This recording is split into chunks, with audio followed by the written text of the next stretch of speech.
C'est bon?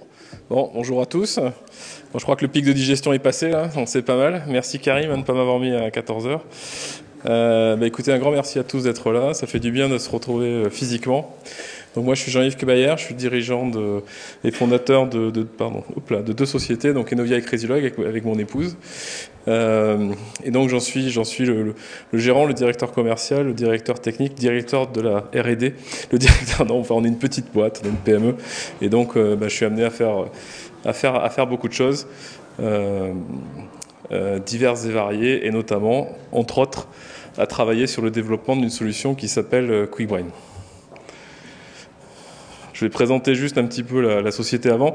Donc bon, c'était Enovia et Crazylogue. Donc Enovia, pour faire simple, je suis allé un peu vite sur le slide, mais Enovia, c'est une société de services en fait qui travaille sur l'optimisation et l'amélioration de la performance industrielle, et notamment au travers de l'amélioration de la maintenance et des processus de maintenance. Alors une fois qu'on a dit ça, bon, ça impressionne pas forcément au premier abord. Crazylogue, lui, est la société qui s'occupe du développement de la solution QuickBrain. QuickBrain, qui est une solution qui au départ a été développée chez Enovia. Donc le métier d'Enovia, en fait, c'est quoi? Au début, en fait, ça fera bientôt 15 ans qu'on fait ça. Donc au début d'Enovia, l'idée c'était de faire communiquer en fait les concepteurs, donc les concepteurs des usines que vous opérez et vous maintenez, donc les ingénieurs du bureau d'études et les ingénieurs de la production et de la maintenance. Donc c'était comment est-ce qu'on arrivait à faire en sorte que ce qui était imaginé et conçu était directement utilisable par vous, que la machine ne mette pas une demi-journée pour remplacer un roulement, pour être démonté, etc. Bon, ça, c'était un concept. Donc, on s'est heurté violemment à la réalité. La réalité, c'est-à-dire que l'ingénieur de bureau d'études a toujours raison. Et la deuxième réalité, c'est que l'ingénieur ou le technicien de maintenance, lui aussi, a toujours raison. Et donc, on s'est dit, comment on fait pour concilier un peu ces deux mondes et un peu changer notre fusil d'épaule. On a commencé à travailler avec les ingénieries et finalement, maintenant, on travaille qu'avec des exploitants et des maintenanciers. Donc, notre travail, finalement, c'est de transformer des concepts en choses très concrètes. Donc je ne vais pas vous parler d'IA, je ne dis pas que ce n'est pas concret, mais je vais vous parler et vous présenter de solutions très concrètes qui amènent, qui vont résoudre des problèmes très concrets de la vie quotidienne. Un peu l'exemple qu'a montré Benoît. Le graissage, on pense que c'est acquis, on pense qu'il y a plein de choses qui sont acquises, et donc on se dit, on va pouvoir construire dessus. Alors qu'en fait, non, les bases sont rarement bien solides. Et donc on commence par le toit. Donc on va parler effectivement de maintenance prévisionnelle, de big data, de data lake. Le data lake, il y en a beaucoup qui se sont noyés dedans. Et au final, on se retrouve à noyer des gens vraiment dans une tétraflopée de concepts, sans vraiment qu'ils comprennent ce qui va se passer pour eux. Concrètement, c'est-à-dire moi concrètement, Jojo, le gars qui graisse, qu'est-ce que ça m'apporte quoi? Tout ce blabla, c'est joli, j'ai des beaux PowerPoint, mais qu'est-ce que à moi ça m'apporte? Donc vous savez, le paysan là, qui fait appel qui dit voilà j'ai une sécheresse et qui peut faire pleuvoir, il y a deux approches. Soit je commence à sculpter les nuages et je me dis c'est joli ce que je fais, soit je fais pleuvoir quoi. Voilà. Et donc, nous, on n'est pas des sculpteurs de nuages. On est des gens qui vont être concrets et qui vont répondre aux besoins du client. Donc, ça fait bientôt 14 ans. Donc, on fait 3 millions d'euros de chiffre d'affaires, une quinzaine de personnes. Donc, on est une petite équipe. Bon, après, vous savez ce qu'on dit de la taille. Ce n'est pas les plus grosses organisations qui sont les plus efficaces. Voilà. Donc, on est une entreprise volontairement petite, mais avec, vous voyez, plus de 200 références. On a travaillé dans 22 pays, et vous verrez sur nos références, on travaille principalement avec des grands groupes du CAC 40 qui recherchent justement ce type de réactivité et ce type de capacité d'innovation et de réactivité. Donc les leviers en fait sur lesquels on joue, le premier c'est l'humain, au sens avec un grand H. Parce que c'est lui qui sera d'accord ou pas pour changer et qui sera d'accord ou pas pour, à un moment, améliorer les choses. Les outils, évidemment, il en faut, mais un outil, il fera ce qu'on lui dira de faire. Quand je plante un clou et que je me fais mal à la main, c'est pas la faute du marteau. Voilà, faut se le dire. Donc on peut expliquer qu'on va changer de GMAO parce qu'elle n'est pas bien. Bizarrement, la fois d'après, ça n'a rien changé. C'est bizarre. Et après, les méthodes. Les méthodes, nous on travaille dans des domaines donc ils sont listés un petit peu ici, mais c'est ce qu'on appelle au sens anglo-saxon du terme les utilities, c'est-à-dire tout ce qui va, par exemple, on va travailler dans le domaine du déchet, de l'eau potable, du traitement d'eau, de la production d'énergie. Donc toutes des choses, c'est pas du manufacturing, mais ce sont des installations qui sont très complexes, qui produisent pas un bien physique et qui échappent un petit peu aux normes. Alors il y a nucléaire dedans. Nucléaire, j'entends traitement des déchets, donc traitement, enfin si on peut dire. Donc c'est concentration des déchets, on va dire. Et ensuite leur enfouissement et leur stockage. Donc c'est pas forcément aussi normé que ce qu'on peut avoir sur les métiers de la production. Donc on se retrouve avec un flou qui est un flou, d'une part un flou normatif et d'autre part, faut se le dire, c'est pas forcément des métiers qui sont très sexy. Quand on se dit je travaille au centre de valorisation énergétique des déchets, bon, on préfère dire voilà, je travaille chez Pfizer et je sauve le monde. Donc effectivement, il y a aussi ce sujet-là. Et on est partenaire IBM sur un certain nombre de logiciels. Donc au fur et à mesure de nos pérégrinations, de nos 200 références, des discussions qu'on a quotidiennement avec les techniciens de maintenance, hein, c'est à eux qu'on parle, et évidemment à leurs managers, au DSI, au RH et compagnie, on s'est dit, on retrouve toujours les mêmes process. C'est-à-dire qu'on se retrouve toujours dans la même situation, et les gens suivent le même cheminement, quelle que soit l'industrie. C'est assez amusant. Donc on a un moule, en fait, et on se retrouve toujours avec des fondamentaux, c'est-à-dire, je prends un exemple, mais j'ai un stock de pièces de rechange, mais il n'est pas associé à mes équipements, j'ai pas de nomenclature. Alors ça a l'air de rien comme ça, mais ce qui fait que mon stock est mort, parce que je l'utilise pas, et ce qui fait que j'ai encore des pièces qui datent d'il y a 15 ans, parce que de la machine que j'ai remplacée il y a 5 ans. Bon. Et c'est à coût de millions d'euros, ça c'est un exemple parmi tant d'autres, et ça on le retrouve que ce soit sur une centrale thermique, traitement d'eau, chez des militaires, dans le nucléaire, on le retrouve partout. Donc tout ça mis bout à bout, on s'est dit, bon, on avait commencé à créer notre logiciel QuickBrain au début pour nos propres besoins et pour pouvoir collecter de la donnée, et ensuite, notre métier premier, c'était quoi? On s'est dit, on va renseigner les GMAO parce que le problème, c'est qu'elles sont mal renseignées, ou elles sont peu renseignées, et les gens n'ont pas le temps de le faire, donc on va le faire pour eux. Bon, elles étaient bien renseignées, ça n'a pas changé fondamentalement les choses. On s'est dit, bon, donc on a raté quelque chose. Donc qu'est-ce qu'on fait? On va travailler sur l'organisation. Donc on a travaillé sur l'organisation, les processus de maintenance, les normes NFX 60027, tout ça. Bon, ça a été un petit peu mieux. On a musclé les outils. Donc on a créé QuickBrain pour nous aider justement à mieux collecter les données, à mieux les synthétiser, mieux les réinjecter dans les GMAO, ou utiliser l'application comme GMAO également, et aussi comme outil de gestion documentaire. Mais tout en se disant qu'il y a quand même un vrai besoin plutôt que de la gestion de la maintenance, plutôt de l'aide à la maintenance. On s'est dit vraiment, il faut que la personne, elle puisse trouver très rapidement l'information fiable et surtout bien comprendre l'environnement de l'équipement sur lequel il doit faire un diagnostic. Parce que le métier de la maintenance, la noblesse de l'art du maintenancier, c'est de trouver la cause. Parce que traiter la conséquence, c'est facile. Hein. Sur les bateaux, hein, il y a de la rouille, on peint. Hein. On peint, on repeint, ça n'empêche pas de rouiller. Hein. Mais on met une couche de peinture dessus, c'est plus joli. Donc le premier challenge, c'était pouvoir comprendre l'environnement d'un équipement. Donc notamment sa fonction dans le process, son environnement physique, sa localisation, son historique, sa documentation. Enfin, ça, vous vous dites, ça c'est acquis. Hein. Enfin, je veux dire, c'est évident que tout le monde peut le faire. On le trouve, non, c'est pas acquis du tout. Enfin, en tout cas, on n'a pas vu des gens qui le pratiquaient. Trouver l'information recherchée en quelques secondes, ça aussi, c'est pas courant. Je peux vous dire alors je dis pas où c'est, mais on va dire, des systèmes militaires de très haute technologie, des gens mettaient 1 heure pour trouver une info. Voilà. Et c'est pas une question d'argent, du coup. C'est pas une question de méthode, c'est pas une question d'hommes, c'est des gens compétents, ils ont des méthodes, etc. Voilà, c'est une question d'outils, pour le coup. Le truc le plus important, c'est le dernier de cordée. Donc c'est Jojo qui graisse. C'est Marcel qui va démonter le roulement. C'est eux. Si eux ne sont pas convaincus, s'ils ne trouvent pas la solution simple, si ça ne leur apporte rien, ils ne l'utiliseront pas. Et donc, beaucoup de projets de déploiement de logiciels, que ce soit des logiciels de GMAO, de RP, de ce que vous voulez, effectivement d'analyse de données et autres, si ça amène rien à l'opérateur, si lui, ça ne résout pas un problème, et si c'est pas évident pour lui, c'est-à-dire que ça se met pas à sa place pour pouvoir lui présenter simplement les choses, ou tout du moins avec la manière dont laquelle il raisonne, bah, il va dire effectivement j'ai pas le temps, c'est compliqué, ça sert à rien, je le fais déjà, et puis on va passer à autre chose, et puis ça finira sur un fichier Excel comme tout le monde. La dernière exigence, c'était d'avoir quelque chose qui soit suffisamment ouvert pour aussi s'intégrer avec des systèmes existants, parce qu'évidemment, si on arrive et qu'on dit petite PME, on se dit bah voilà, écoutez, votre truc là, vous le jetez à la poubelle et nous on arrive avec le nôtre, ça se passe pas très bien et c'est pas raisonnable non plus. Ils ont investi des dizaines voire des centaines de millions d'euros dans le système.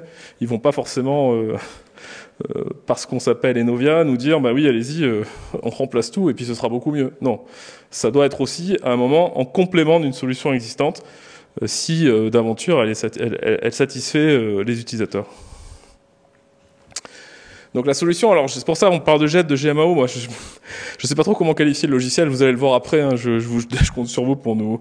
Donc moi je mets des mots-clés, bon, et au final, c'est la combinaison de tout ça qui fait ce qu'est QuickBrain. Donc c'est un outil de gestion documentaire, alors bon, la documentation c'est comme le graissage. Hein. Je veux dire, on croit que tout le monde le connaît, tout le monde le fait bien, mais celui qui a pris une poudre sur la tête, c'est lui qui est au service documentaire. Donc c'est bien la preuve de l'intérêt qu'on porte à la documentation technique. Alors que c'est fondamental. Si j'arrive pas à trouver la bonne information au bon moment, si j'ai pas, je peux pas connaître tout sur un système complexe. Si je prends un incinérateur par exemple, pour parler, vous pouvez vous dire oui, bah c'est un truc, c'est un barbecue, on fout des ordures dedans puis ça fume. Non, je dois avoir des spécialistes en thermodynamique, je dois avoir des spécialistes en génie des procédés, en traitement de l'eau, en traitement des fumées, en automatisme, en électricité, en mécanique, et puis en analyseur. Enfin, donc je peux pas avoir tout ça sur place. Je peux pas être expert de tout, mais par contre, je dois à un moment pouvoir à minima diagnostiquer le problème. Et ensuite, éventuellement, faire appeler un expert pour résoudre le problème. Ou tout du moins, mettre en sécurité l'équipement, le temps de faire appel à une personne qui puisse analyser plus profondément les causes de la défaillance. Donc une GMAO, pour faire l'enregistrement, enfin là, pour le coup, c'est quelque chose d'assez classique. Et surtout, alors UX, donc c'est un terme qui va avec IA, Big Data et tout ça, c'est User Experience. Donc j'ai utilisé ça, c'est du mot-clé. Mais ça veut dire quoi? Ça veut dire qu'il faut que l'utilisateur puisse utiliser l'application et que, quelque part, ça puisse être... le challenge, c'est que ce soit intuitif et que sans formation, il puisse utiliser l'application. Comme vous, nous, sur nos téléphones mobiles, quand je prends une application mobile, bah, je n'ai pas besoin de 4 jours de formation en salle pour pouvoir l'utiliser.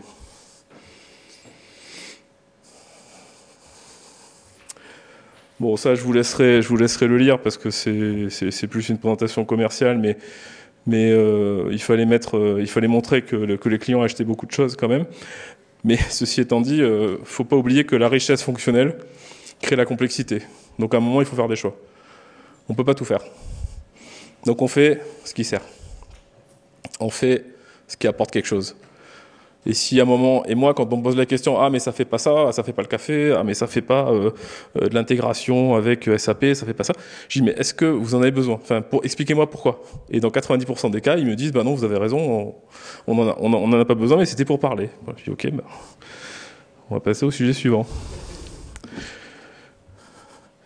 Donc je vais vous présenter plus des vidéos parce que bon, j'ai pas l'habitude de faire ça sur les présentations précédentes, mais je vais vous faire un peu de la retape de l'application, mais je vais quand même vous montrer quelques petits exemples qui sont assez significatifs à mon sens et qui vont montrer un peu la vision qu'on a essayé de promouvoir au travers de l'application, c'est-à-dire quelque chose qui est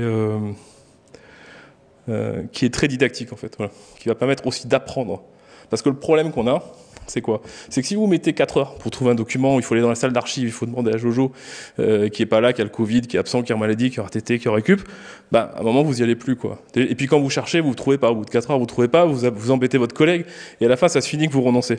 Donc vous allez retourner sur la machine, et derrière, vous allez la casser, ou vous allez faire une mauvaise opération, vous allez mal démonter, vous allez remonter avec un mauvais jeu, et quelque part, ça risque de mal se passer, ou vous pouvez vous blesser, ou vous pouvez peut-être même tuer quelqu'un, si vous n'avez pas forcément la bonne information, parce que c'est quelque chose de nouveau, vous devez le faire, vous êtes d'astreinte, vous êtes de nuit, vous êtes stressé, à un moment, vous êtes tout seul, quoi. Voilà. Et à un moment, il faut résoudre le problème. Et c'est un peu aussi les enjeux de la maintenance, c'est-à-dire que, comme disait Karim, quand j'appuie sur le bouton, ça doit tourner. Et quand ça tourne plus, j'ai intérêt à ce que ça retourne, à ce que ça se remette rapidement en état, parce qu'à un moment, on va me sonner les cloches. Donc là, ce que je vais vous présenter, ça s'applique vraiment à ce qu'on appelle dans l'utilities, l'industrie de process. Donc ça veut dire que c'est un système complexe qui est décomposé en fonctions et qui en général a été fabriqué par un ensemblier. Donc c'est un assemblage de différents lots qui ont été conçus pas forcément avec une homogénéité totale. Donc il y a beaucoup de disparités, de formalisme, de niveau de détail. Donc c'est plus ou moins homogène. Par contre, il y a une clé unique, c'est le code fonctionnel. Donc vous avez, donc je sais pas si vous utilisez des PID à des moments, des schémas PID. Donc sur un schéma PID, vous avez des codes fonctionnels. Et ces codes fonctionnels, c'est la clé qui permet d'associer un équipement à sa fonction et donc une fonction à son document et son document derrière aux opérations de maintenance, etc., etc. Donc là, si je lance la première vidéo, alors ça se lance, donc je vais faire juste une petite pause. Hop. Donc là, en fait, vous voyez, donc la solution, donc possède un algorithme, alors c'est pas de l'IA, je suis désolé, possède un algorithme qui va identifier dans le corps du texte les codes fonctionnels ou les codes documentaires. Donc c'est pas juste un égal, parce que sinon ce serait trop simple, mais quand ça apparaît en vert, ça veut dire que votre code fonctionnel est dans votre base de données, est dans votre architecture matérielle, dans votre arborescence matérielle, pardon. Donc elle est dans votre liste de codes fonctionnels, elle est identifiée, donc c'est tout bon. Quand c'est en orange, comme par exemple la ligne d'en dessous, ça veut dire que j'ai un chiffre ou une lettre d'écart. Ça veut dire que ça détecte que ça ressemble à un tag, mais qu'il y a une erreur. Donc c'est peut-être une faute de frappe ou c'est peut-être une vraie erreur. Quand c'est en rouge, ça n'existe pas. Donc déjà, votre document, vous vous dites, ça fait appel à des équipements que moi, j'ai pas dans ma GMAO, quoi. Donc là, ça interroge. Ça, au début d'un projet, je peux vous dire, c'est redoutable. On l'a fait avec des clients. On a analysé pour eux les documents, les DO, les TQC qui ont été donnés par des ingénieries. Et ça a été un massacre, hein. Parce qu'il y a des gros problèmes de cohérence entre les documents. C'est-à-dire les PID évoluent, le document n'évolue pas, la liste d'équipements n'évolue pas, le schéma électrique n'évolue pas. Enfin, et donc, grâce à ça, automatiquement, on peut visuellement déjà voir qu'il se passe quelque chose. La deuxième chose, c'est que là, c'est une analyse fonctionnelle. Quand je lis mon analyse fonctionnelle, à un moment, je vais dire, ok, on me dit, je sais pas, ouvre la vanne, démarre le ventilateur. C'est quoi ce ventilateur? Il est où? Donc, je vais aller voir le PID.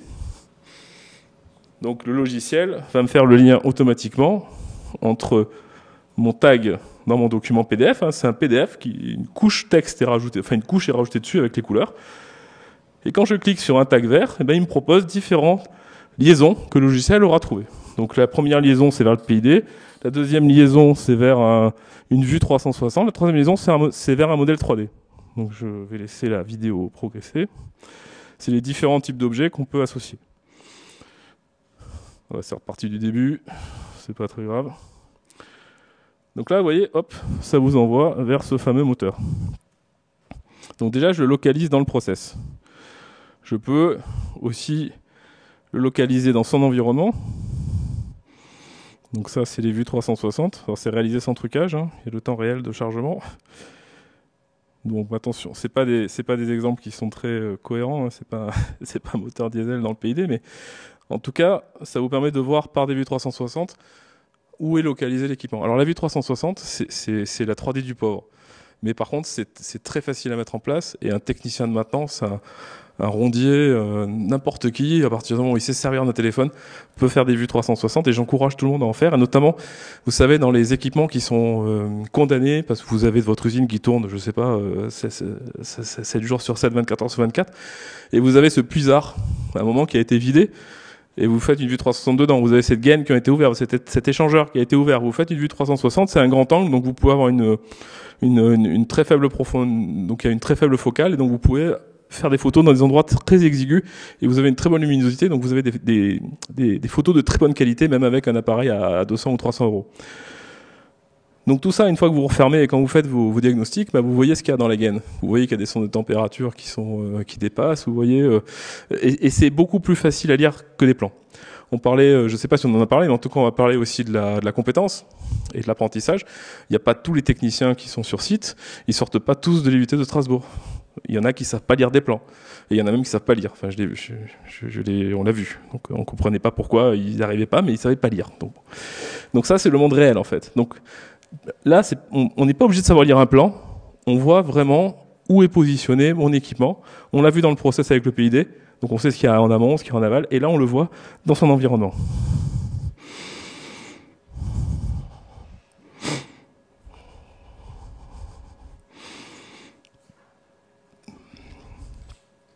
Troisième vision.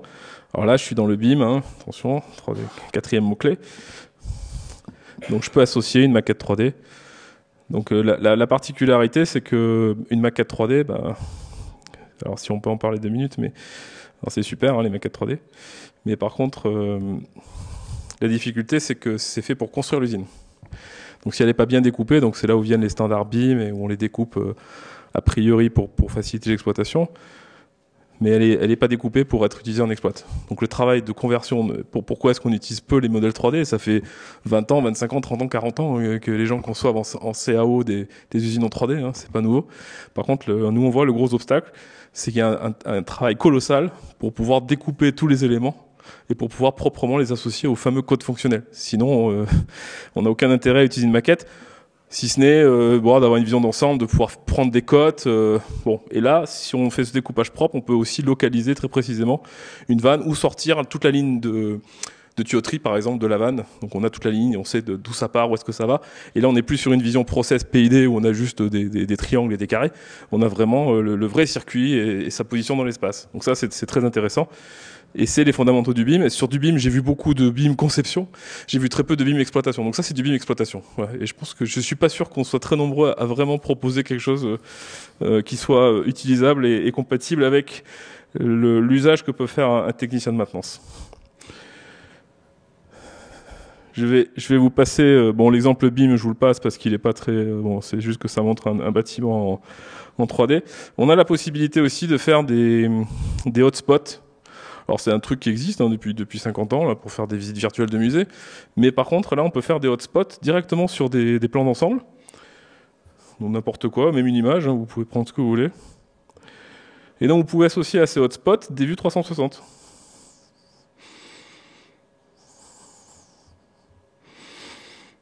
Voilà. Donc vous avez une vision, vous avez un local électrique par exemple, on l'a fait sur des locaux électriques, c'est super, parce que vous voyez tout de suite, vous n'êtes pas obligé de vous déplacer, vous voyez tout de suite, oui c'est bon, c'est la bonne armoire, et si vous ouvrez les armoires, vous pouvez même voir avec le niveau de définition qu'il y a, vous pouvez voir les départs, vous pouvez voir tout de manière très détaillée. Donc ça permet de créer une visite virtuelle. À l'inverse, quand vous avez localisé, alors j'ai pas l'exemple là, mais quand vous avez localisé des équipements dans la vue 360, quand vous êtes sur la vue 360, il va vous proposer de revenir sur le hotspot. Donc quelque part vous allez localiser, c'est pareil, c'est le GPS du pauvre. Vous savez, en fait, nous on fait des trucs, c'est pas fantastique, mais c'est utilisable avec les données qu'on a sur l'usine, les gens qu'on a sur l'usine et l'argent qu'on a. Voilà, parce que c'est ça aussi, les nerfs de la guerre, c'est tout ça. Si j'ai des stars en physique nucléaire, des gens qui sont éprouvés à tout, si j'ai budget illimité, et si j'ai quelque part une usine qui ne rêve que d'une chose, c'est de s'améliorer tous les jours. Oui, effectivement, ça paraît un petit peu cheap et c'est pas forcément adapté. Malheureusement, celle-là, je l'ai pas vue. Donc ça, c'est c'est vu 360, on va pas y passer 10 ans. Bon, j'ai remis la vidéo. Bon, c'est des exemples. Donc après, vous revenez, vous cliquez. Vous remarquez aussi que vous êtes toujours sur vous avez ces deux visions. Donc vous êtes toujours sur vous avez toujours le document duquel vous êtes parti et ensuite vous naviguez vers d'autres documents pour faciliter la lecture. Ouais, ah oui, merci. Donc là, je crois qu'on va... Ouais, je vais juste vérifier parce que il me semble qu'à un endroit on clique. Je sais pas si je clique sur celle-là. Non, pas celle-là. Parce qu'évidemment, quand vous êtes... quand vous êtes sur le... Pardon, ouais, c'est moi qui ai quitté. Attends. Là. Je lance, ouais. Voilà, allez.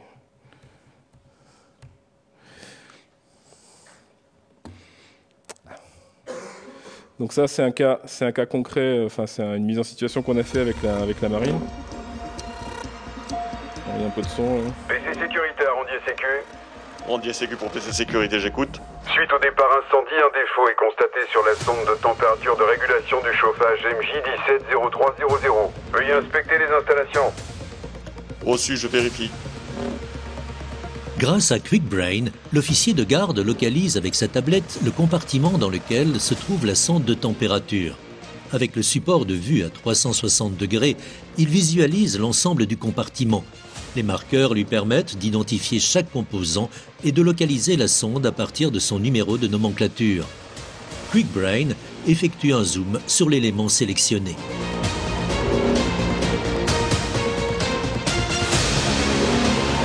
Si l'officier a besoin de plus d'informations, il peut accéder à la documentation d'exploitation et d'entretien. Toute la documentation des équipements est accessible très rapidement dans le navigateur web. C'est-à-dire qu'en fait, comme moi, dans le document, je retrouve tous les codes fonctionnels, donc je sais de quels équipements parle ce document, à l'inverse, quand je suis sur ce document, j'ai juste à faire la mécanique inverse, et donc je vais avoir tous les documents associés à ce tag.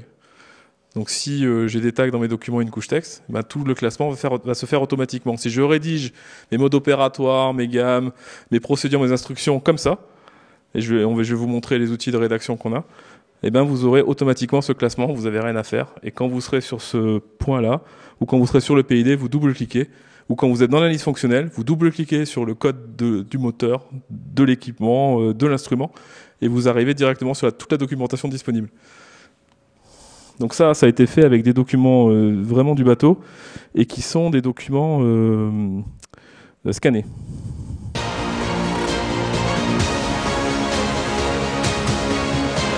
S'il cherche davantage d'informations, il peut également rendre le document interactif.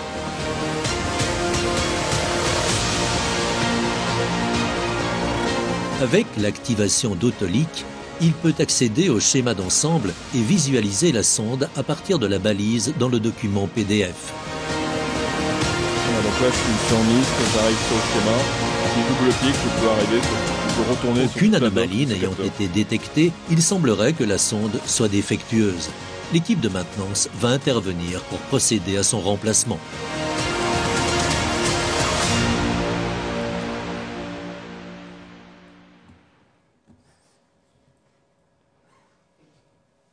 Voilà, donc ça c'est juste une mise en situation, mais c'est pour vous dire, nous c'est utilisé chez des clients, quoi. C'est-à-dire qu'en fait, par exemple, on a travaillé sur une centrale thermique pour Engie, il y a 40 000 documents. Bon, déjà sur les 40 000 documents, on en a récupéré 17 000, donc il y avait 23 000 doublons. Donc on a pris tous les répertoires Windows, on les a mis dans QuickBrain, ça a éliminé tout, ça a indexé, et du coup maintenant ils nous disent qu'ils retrouvent des documents dont ils ignoraient l'existence. Mais ça fait 10 ans que la centrale a démarré. Voilà. Donc c'est un cas concret, ça a coûté très peu d'argent.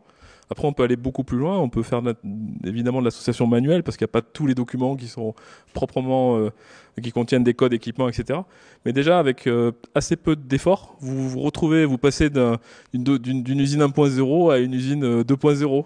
Vous avez de l'interactivité, vous avez un outil numérique qui va vous aider, justement, dans votre quotidien, avec un effort qui est assez faible. Donc ça, c'est la doc modulaire. Donc imaginez, vous devez rédiger des gammes d'opérations. Donc vous avez on a fait un système de balises, comme quand vous faites un post sur Twitter ou sur LinkedIn. Donc vous tapez tag @, il vous propose la liste des tags disponibles. Vous pouvez faire ça également de la même manière avec un document. Vous voyez, fermer la vanne, machin, voir le document, et là vous tapez le code du document. Voilà. Et ça crée évidemment automatiquement les liens. Donc là vous rédigez de manière certaine. Et vous êtes sûr de ne pas vous tromper, puisque si vous a trouvé le tag ou si vous a trouvé le document, c'est bien que la liaison fonctionnait. Quand je clique, double-clic, voilà, je clique, j'ai accès au document et à ses propriétés. Simple, double-clic j'accède à la fiche de la vanne, à son autolink et évidemment à son historique de maintenance et à tout ce que je peux imaginer dans une GMO. Parce que là, c'est le module documentaire. Ah, j'y arrive pas.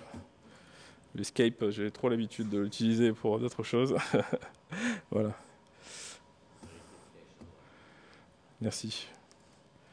Bon, le dernier point, ça c'est plus pour le fun, mais on a intégré donc un moteur de jeu vidéo en fait à l'intérieur de QuickBrain pour pouvoir. Là, on travaille actuellement sur l'intégration de modèles 3D avec pas du photoréalisme, mais en tout cas quelque chose qui est beaucoup plus sympathique à regarder qu'un modèle CAO 3D. Et y compris l'intégration d'animation, l'intégration de textures, d'environnement. Donc on est en train de travailler ce système-là pour pouvoir, alors vous verrez sur soit LinkedIn, soit sur notre site, vous verrez par exemple des éclatés de pompes. L'idée étant de pouvoir à un moment déclarer des incidents directement sur l'objet 3D. Voilà, par exemple, si je travaille sur la demande d'intervention, vous imaginez, alors bon, je ne l'ai pas fait, voilà, ou par exemple sur cette vue 3D. Oui, donc on imagine, donc là on va avoir la maquette 3D, on pourra déclarer un incident si on a envie à n'importe quel endroit de cette maquette, et où on pourra lier en fait évidemment chaque article à l'objet 3D, même si c'est un objet 3D unique. C'est-à-dire on peut sélectionner, on peut détecter. Oui, le rendu est sympa. La vitesse et la performance dépendent évidemment de votre PC. Hein. Là, c'est le navigateur et votre carte 3D qui travaillent. Donc ça, c'est pas le logiciel. Mais tout est en web. Et donc, on arrive à avoir un rendu qui est quand même assez sympa et qui permet d'avoir, en tout cas, qui donne envie aux techniciens d'aller dedans et qui propose une expérience visuelle qui est sympathique. Et le dernier point que je voulais vous montrer, et là, je pense que c'est un petit peu différent de ce qu'on peut voir sur une GMO traditionnelle, c'est la capacité de créer des événements à partir d'un peu n'importe quoi. Enfin, événement pour nous, c'est demande d'intervention. Voilà. Donc là, je crée un événement à partir de mon arborescence. Bon, ça, jusque-là, il n'y a rien de fantastique. Donc ok, bon, vous savez, là, on rentre sur un peu du traditionnel. Hein, c'est la figure imposée, la déclaration de l'incident. Voilà, bon, ok. C'est fini, j'enregistre, c'est très bien.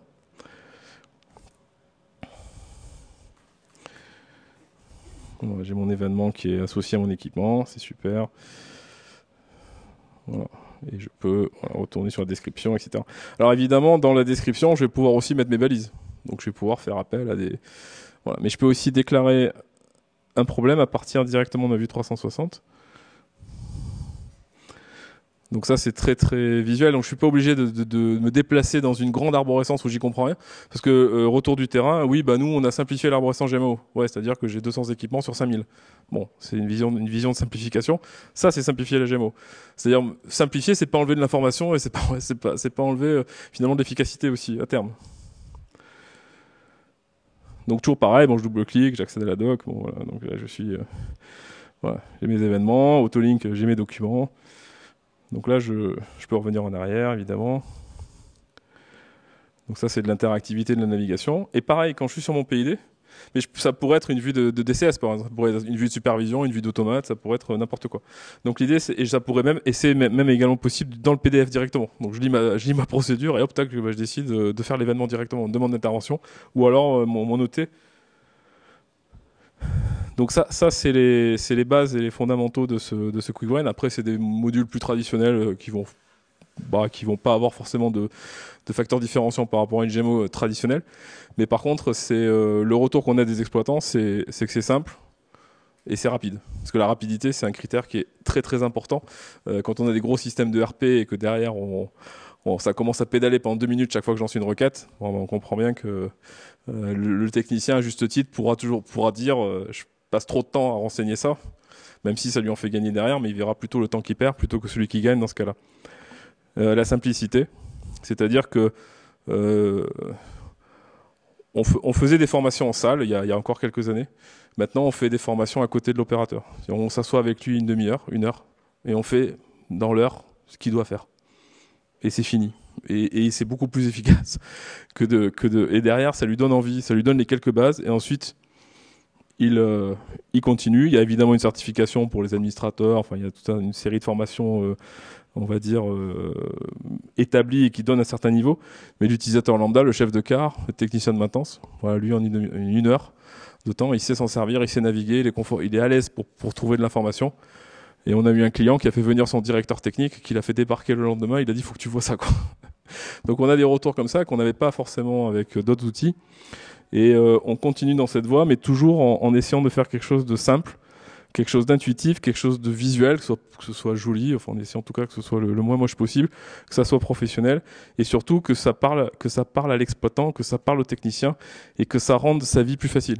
Parce qu'on parle du sens, le sens de notre entreprise, enfin le sens de ce qu'on fait, le sens des consultants qui bossent toute la journée, et ben c'est de rendre le travail des gens plus simple.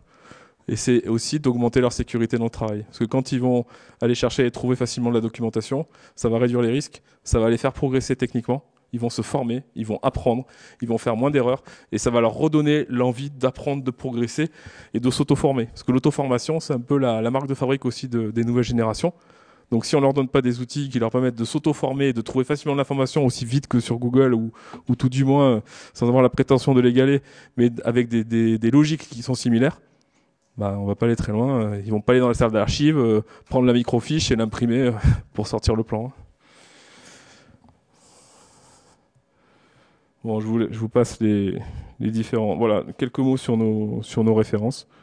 Donc voilà, donc beaucoup dans l'énergie, beaucoup dans l'eau, dans l'environnement, et depuis quelques années dans le naval de défense, comme vous avez pu voir sur la vidéo. C'est aussi, ça peut surprendre aussi, mais on intéresse les militaires parce que c'est pareil. Ils ont les mêmes problèmes que dans l'industrie. Ils ont du mal à recruter, ils ont du mal à garder les gens. Ils ont des outils qui sont parfois très compliqués. Et donc, ils sont vraiment à la recherche de l'efficacité opérationnelle. Eux, ils peuvent pas trop se permettre de passer 1 heure à chercher une pièce dans un sous-marin nucléaire d'attaque. Ça marche pas. Sinon, on ne sait pas ce qui peut se passer dans l'heure. Enfin, il y a un équipage qui est enfermé dans une boîte à 200 ou 300 mètres sous la mer. Quand on est dans un centre de tri, c'est pas très très grave. Quand on est à ce niveau-là, ça peut être assez critique. Et donc maintenant dans l'équipe, on a des marins et ils nous ont dit si j'avais ça à bord, ça aurait changé ma vie, quoi. Et donc on est assez fiers de ça. Voilà, bon, ça c'est le détail de nos. Donc je vais arrêter de parler, je vais vous écouter et vous remercier surtout pour votre attention religieuse et concentrée que vous avez pu m'accorder. J'ai vraiment apprécié. Merci beaucoup.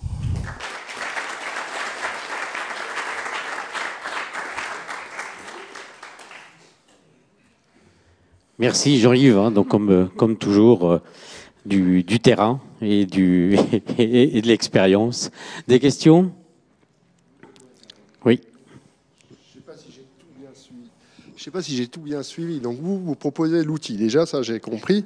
Qui c'est qui alimente l'outil ? C'est nous. C'est vous. Donc... Enfin, oui, nous on s'adapte au niveau de maturité du client. Mais effectivement, on peut aller jusqu'à faire un inventaire de stock. Enfin, on se mouille, on se salit les mains aussi. Voilà, c'est ça votre question.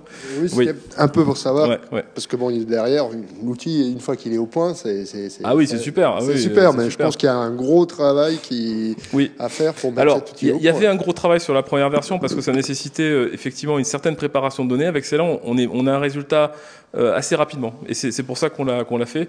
C'est-à-dire que vous prenez vos documents, vous chargez votre liste d'équipements, vous mettez vos documents dans l'application, vous définissez ce qu'on appelle des schémas de codification, donc pour l'identification des codifs.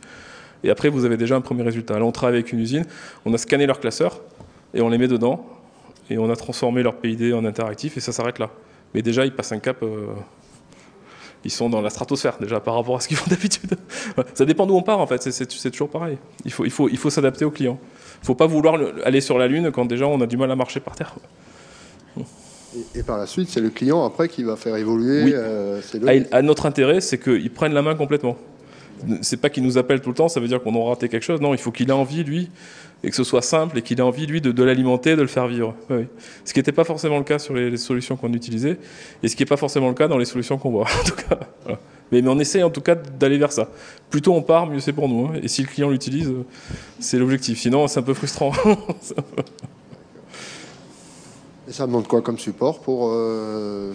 Si moi je me promène, une simple tablette suffit pour... Oui, c'est une appli web, hein, donc vous vous connectez, il faut une connexion Internet. Donc on travaille sur des applications hors ligne, enfin des applications web, ce ne sera pas des applications Android. Mais oui, c'est ça, c'est les navigateurs standards qui sont utilisés. Donc c'est hébergé en cloud, c'est chez IBM, hein, évidemment. Enfin, ils ont un bon cloud, même si ce n'est pas forcément les plus gros. Et on est en train de faire certifier, donc ça c'est très important aussi, hein, parce que la cybersécurité, évidemment, actuellement rend tout le monde très nerveux. On fait partie des heureux utilisateurs de Cassat qui ont été piratés. Et donc pendant 1 mois et demi, on n'a plus d'internet. Hein. Le modem, la mémoire du modem a été effacée, quoi. Voilà. Par les hackers russes. Donc c'est très concret. Donc là, on est en train de faire certifier notre application par un cabinet extérieur sur l'absence l'absence et ou la correction des vulnérabilités qui auront été détectées.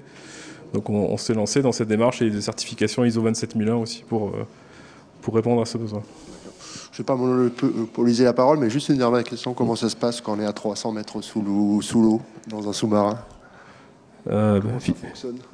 Je ne sais pas si je peux vous le dire, mais ça fonctionne comme à la surface, avec un fichier PDF, un fichier Excel. Voilà. Et un réseau dans le sous-marin? Oui, il y a un réseau dans le sous-marin. Merci. Oui, évidemment, avec toutes ces techniques, l'aspect cybersécurité, en ce moment, c'est la période. Notre question? Alors moi, j'en avais une sur... tu l'as abordé très très vite au début. C'est, on se connaît bien, l'intégration de la maintenance à la conception. Ah oui, le soutien logistique intégré. Eh oui. Là, on a un spécialiste. Qui n'est pas intégré. Eh oui. Donc à part Benoît, effectivement, qui peut témoigner, mais je ne connais pas d'entreprise. On a un spécialiste du SLI aussi. Ah. Un ancien étudiant en plus. Bon, alors le I, il n'est pas toujours appliqué, c'est-à-dire qu'à la fin, on essaie de faire rentrer les ronds dans les cubes et on se dit, oui, c'est bon, ça passe. C'est comme les analyses de fiabilité. Mais ceci étant dit, je parle de ça, moi, dans mon domaine. Hein, c'est-à-dire que sur du ferroviaire, de l'aviation, donc sur du produit, c'est quasiment du produit ou de la série, c'est intégré, ça se fait, il n'y a pas de problème. Sur ces systèmes complexes qui sont faits d'un ensemble de fonctions et de sous-fonctions qui sont faites par différentes personnes, c'est pas fait. Donc non seulement il y a la maintenance, mais il y a tout l'aspect disponibilité qui est une conséquence heureuse de la chance et du hasard. C'est-à-dire qu'il n'y a aucune démonstration, si ce n'est l'expérience et le savoir-faire du constructeur, de l'ensemblier, pour garantir qu'elle va tourner 8000 heures et qu'elle va produire ce qu'elle doit produire. C'est assez... Et d'ailleurs, elles ne produisent pas forcément ce qu'elles doivent produire, bizarrement. Une dernière question.